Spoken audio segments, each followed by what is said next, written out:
Hello everyone, today we're going to talk about genetics. When we think of genes out there, we also think of all of the different traits that are being expressed for each gene.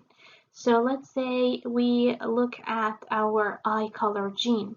Some people are expressing the brown trait, so they will have brown eyes. Some are expressing the blue trait.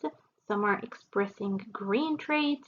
If we look at our height gene, some of us are tall, some of us are short. If we look at the hair color, some of us are expressing brown hair color, some of us are expressing blonde hair color, some of us have red hair color. All of these different traits that are being expressed are known as alleles.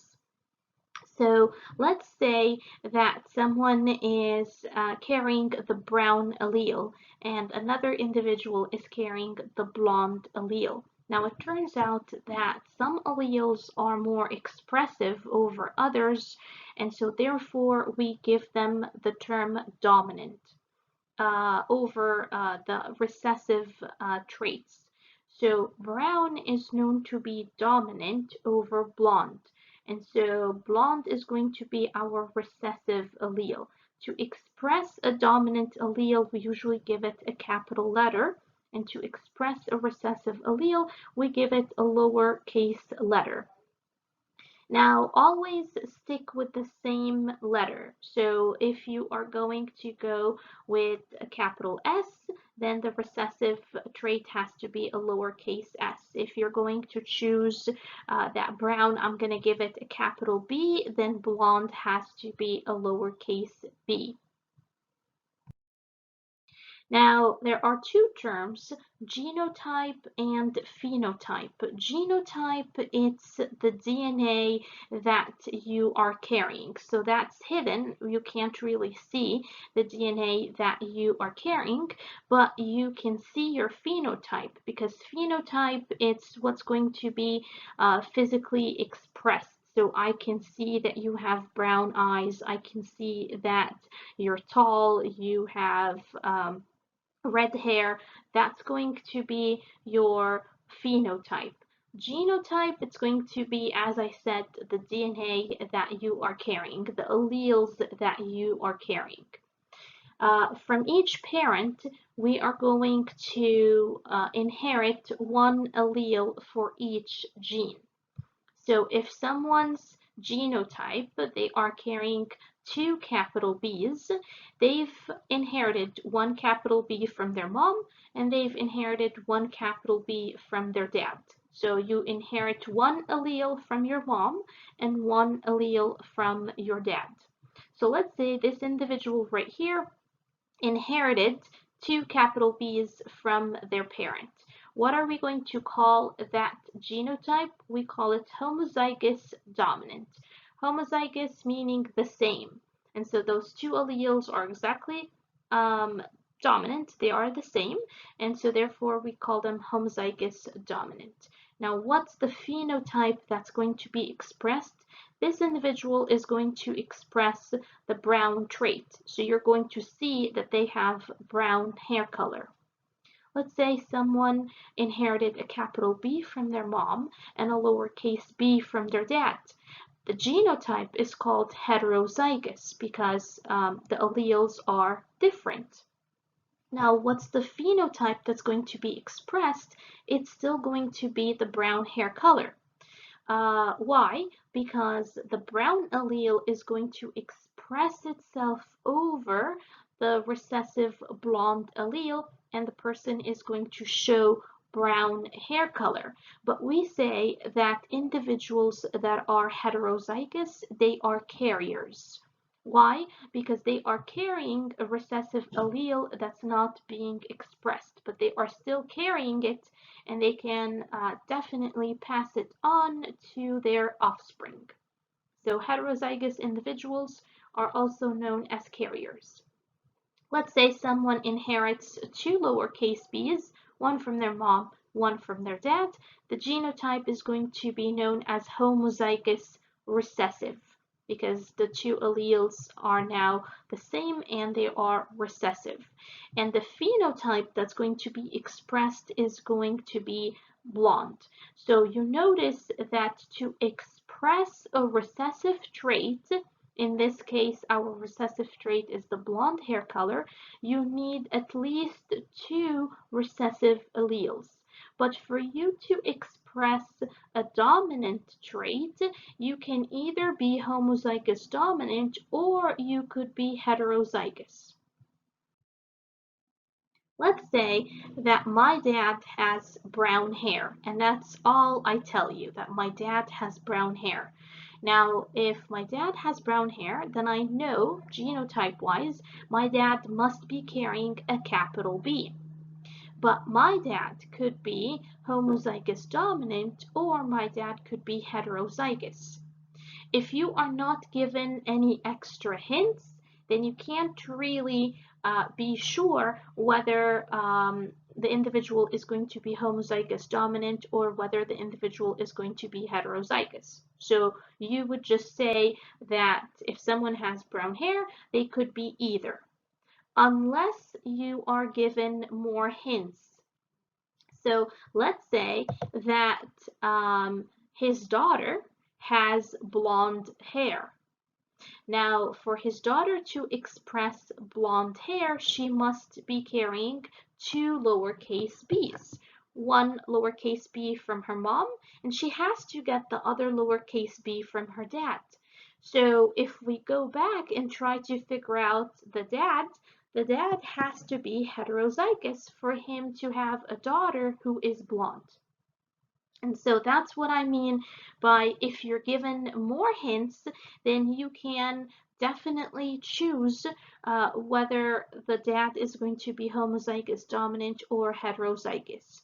If they didn't tell you anything about his daughter or about his own parents, then you have to say that he could be either homozygous dominant or heterozygous.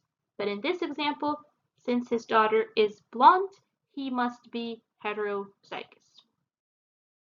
Okay, let's say that we're still going with the hair color example. So let's say a dad and a mom out there, they are both expressing brown hair color. And let's say that you were told that they are both heterozygous. So if they are both heterozygous, then they are going to be carrying a capital B and a lowercase b. Let's say we want to figure out what type of offspring they might have. So what we do is a Punnett square. A Punnett square is where you go ahead and you place the alleles of your dad on one side and you place the alleles of your mom on one side, and you go ahead and you start crisscrossing.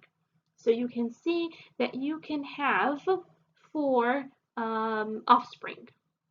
And so if we look at the Punnett square, I can see that I can have 4 different offspring. Now, if you were asked to figure out the genotypic ratio versus the phenotypic ratio, the genotypic ratio is going to tell us how many kids are homozygous dominant, how many kids are heterozygous, how many of them are homozygous recessive. That's what you want to be thinking of when you're thinking of genotype. So if we look right here on our, let's take a look at our Punnett square, we notice that our genotypic ratio is going to be a 1 to 2 to 1. Why? One kid is homozygous dominant, and I don't have any other kids that are homozygous dominant, so it's just one. I have 2 kids that are heterozygous, and then I have 1 kid who is homozygous recessive. So that's going to be my genotypic ratio. Or you can say 25% of the kids are homozygous dominant, 50% of the kids are heterozygous, and 1 kid or 25% is homozygous recessive. Now, phenotypic ratio I don't care whether they are homozygous dominant or heterozygous. When I'm thinking of phenotype, I am thinking of what hair color are they expressing. So let's take a look at our Punnett square. This kid right here, what hair color are they going to express? They are going to express the brown hair color. What about this kid right here? Also brown. What about this one right here? Also brown. So how many kids do you have expressing the brown hair color? You have 3 kids expressing the brown hair color and only 1 kid expressing the blonde hair color. And so therefore, our phenotypic ratio is a 3-to-1. 3 kids are going to express the brown hair color and only 1 kid is expressing the blonde hair color. Or you can say 75% of the kids are going to express the brown hair color and 25% of the kids will express the blonde hair color. When we think of blood type, there are different blood types out there. Someone could be blood type A, blood type B, blood type AB, or blood type O. Now it turns out that also with the blood types, we have a dominant blood type and a recessive blood type. Which one is the recessive blood type? Blood type O. And so that means that A is going to express itself over O, since A is going to be more dominant over O. B is also going to express itself over O. So that means that B is more dominant compared to O. So if someone's blood type is A, you know that your blood type is A. That's like your phenotype. My blood type is A. What's your genotype? What are the alleles that you might be carrying? You might be inheriting 1A from your mom and 1A allele from your dad. And so you're going to be homozygous dominant. Or you could be heterozygous. You could be inheriting 1A allele from your mom and 1O from your dad. So one more time, this individual right here is not going to be blood type O because the blood type A is going to express itself over that O allele. So those 2 individuals are still going to be considered blood type A. Now, if someone is carrying blood type B, as I said, B is more dominant over O, so they might be carrying the B allele and the O allele, or they could be homozygous dominant. Those 2 individuals are still going to be expressing blood type B. If someone is blood type AB, well, they don't have so many options. They're going to inherit 1A and 1B. Now, we know that A is more dominant over O, and we know that B is more dominant over blood type O. But what about blood type AB? Which one is more dominant? Is A expressing itself more over B? If that was the case and A was expressing itself more over B, then this person would be blood type A. And vice versa. If B was more dominant over A, then I would say that this person's blood type is B. But since this person's blood type is both AB, this is what's known as co-dominance, which means that blood type A and blood type B are equally dominant. And therefore, you can express both of them at the same time, since they are both equally dominant. And again, that's known as co-dominance. If someone is expressing the recessive blood type, which is O, as I said, to express a recessive trait, you need at least 2 recessive alleles. So this individual will have to carry 2 O alleles. Let's say that you're given an example and you were told that a man, or like the dad out there, is blood type AB, and the mom is blood type A, but she is a carrier for blood type O. So if she is a carrier, that means she has to be AO. Now, if they don't tell you that she's a carrier, then you cannot assume that she's going to be AO. You have to say that she could either be homozygous dominant or she could be heterozygous. But if you're given the hint, then go ahead and pick the correct genotype. So I'm going to go ahead and I'm going to make my Punnett square so I can see what type of offspring they might get.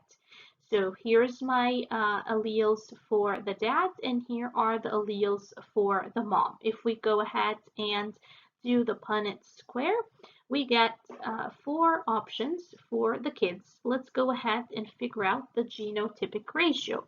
Again, when you're thinking of genotype, you're not thinking what blood type they're going to be expressing. You're thinking of the genes or the alleles, right, that they are carrying. And so you can see that one individual is going to be homozygous dominant, right here, AA. We have one kid who's going to be AB. We have one kid who is AO and one kid who is BO. And so therefore the genotypic ratio is basically 1 to 1 to 1 to 1, or 25, 25, 25, and 25%. Phenotypic ratio, I am thinking of how many kids are going to express blood type A, how many are going to express blood type B, and how many are going to express blood type O. And so this kid right here is going to express blood type A. Well, what about this kid down here? Also blood type A. So you have actually 2 kids who are going to express the blood type A. You have one kid who's going to express blood type AB, and you have one kid who's going to express blood type B. And so the phenotypic ratio will be a 2 to 1 to 1. Some traits out there are known to be incomplete dominant trait, meaning that the dominant allele is not going to highly express itself. And so therefore we call it incomplete dominance. To give an example, let's talk about flower colors. Let's say we have a red flower and a white flower. Now, the red color is more dominant over white. And so therefore, I will give the red allele a capital R, and I'm going to give the white allele a lowercase r. So if we have a flower that's red in color, then its genotype is going to be homozygous dominant. If we have a white flower, then as I said, to express the recessive trait, you at least need 2 recessive alleles. So the white flower has to be homozygous recessive for the genotype. Now, we can actually have something in between. It's not really red, it's not really white, it's kind of like a mixture of the 2, and so you get a pink flower. Now, if you look at the genotype for the pink flower, it's heterozygous. Wait a second, I thought that a dominant trait could either be homozygous dominant or could be heterozygous, right? Kind of like how we said if someone has brown hair, they could be homozygous dominant or they could be heterozygous and still express brown. How come here the capital R and the lowercase r is not expressing the red trait? How come it's pink? That's because it turns out that the red allele is not really that dominant over the white allele. It's an incomplete dominant trait. And so because the red allele is not highly expressing itself over the white, when you are carrying both alleles, you actually get a color in between. You get pink. You don't really get red or white, you get something in between. And that's what's known as an incomplete dominant trait. Let's say that you have 2 pink flowers and you want to see what type of flowers you might get if those 2 pink flowers cross with each other. So one more time, you're going to put your alleles, right? So pink, we know it has to be heterozygous. So if we go ahead and take a look at the genotypic ratio, again, think of homozygous dominant, think of heterozygous, etc. So I have one flower right here that's going to be homozygous dominant. I have two flowers that are going to be heterozygous, and I have one flower that's going to be homozygous recessive. So my genotypic ratio is a 1 to 2 to 1. Phenotypic, I am thinking of what colors are they going to be expressing. So this flower right here is going to be red in color. Those two are not going to be red. Those two are going to be pink. And then this one right here is going to be white. So my phenotypic ratio is 1 to 2 to 1. One flower is going to be red, two are going to be pink, and one is going to be white. Some traits are known to be sex-linked. That means that the alleles for those traits are carried on the sex chromosomes. Females carry 2 sex chromosomes XX. Males carry 2 sex chromosomes X and a Y. Sex-linked traits are going to be carried only on the X chromosome. The X chromosome is actually larger than the Y chromosome, and so therefore those traits are only going to be carried on the X and not on the Y. Color vision is a sex-linked trait. That means that those alleles are going to be carried on the sex chromosomes. Color blindness is a recessive sex-linked trait. That's why I gave it the lowercase c. Normal vision is dominant, and so therefore it will get the capital C. Right here, if we have a female and we want to go ahead and take a look at the genotype, a female, since a female carries 2 X chromosomes, she's going to be carrying alleles on both of her X chromosomes. So let's go ahead and see. This female right here, she is homozygous dominant, genotype-wise. Well, what about phenotype? Is she going to be expressing normal vision or color blindness vision? She is going to be expressing normal color vision because she is carrying 2 dominant alleles. Right here, is this female going to be colorblind? No, she's not. Why? Because the dominant allele is going to express itself over that colorblind allele. And so this female right here is still going to be expressing the normal vision. We're just going to say that she's a carrier for the color blindness, meaning that she can pass on that colorblind allele to her offspring. What if a female is carrying 2 recessive color blindness allele? Then this female right here is going to be colorblind. A male is only going to be carrying the alleles on the X. Nothing is going to be on the Y. And so this male right here is going to be expressing the normal color vision. This male right here, since this male is carrying the recessive colorblind allele, then this male right here is going to be colorblind. I know that we kept saying that for you to express a recessive trait, you at least need 2 recessive alleles, but not with the case of sex-linked traits. With sex-linked traits, especially for males, all you need is 1 recessive allele on their X and they will express that trait. So let's say that you have a colorblind man. So since the man is colorblind, I have to put a lowercase c on their X. Let's say a woman, she has normal vision and they tell you that she's a carrier. So if they tell you she's a carrier, then she has to be heterozygous. So she will get capital C and a lowercase c on her other X. If we want to figure out what type of offspring they will get, we have to do a Punnett square. So right here, I have the colorblind man, and I have the alleles for the female who is a carrier for the colorblind trait. This female right here, she's not going to be colorblind. She's going to have normal color vision. She's just going to be a carrier. this female is fully colorblind. So out of the females, we have two females.